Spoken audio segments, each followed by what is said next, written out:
Welcome back, everybody. Today, I'm going to teach you how to add links to your GitHub repository Readme file. This is a great way to direct visitors to important resources, documentation, or related projects right from your repository's main page. Let's get started. First, open your web browser and head over to github.com. Once you're there, log in with your credentials to access your account. After logging in, you'll land on your GitHub homepage where all your repositories are displayed. Now look to the upper left panel of the screen where you'll see a list of your repositories. Click on the repository where you want to add links to the README file. This will take you directly into that specific repository's main page. Once you're inside the repository, locate the README file. It's usually displayed prominently on the repository's main page, but you can also find it in the file list. Go ahead and click on the README folder to open it. This file serves as the front page of your repository, so any links you add here will be immediately visible to anyone who visits. After opening the README file, look to the upper right corner of the screen where you'll find an Edit This File button.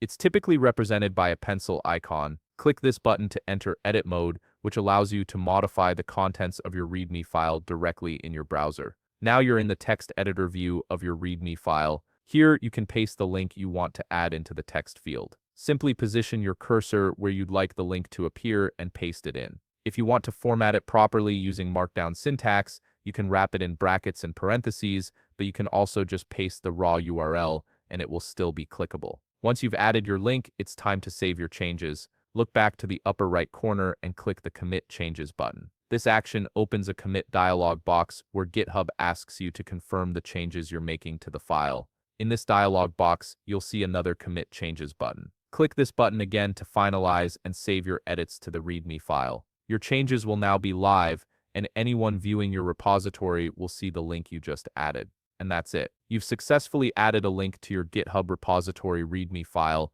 making it easier for others to access important resources directly from your repository page. If you found this video helpful, please leave a like, subscribe, and see you in the next video.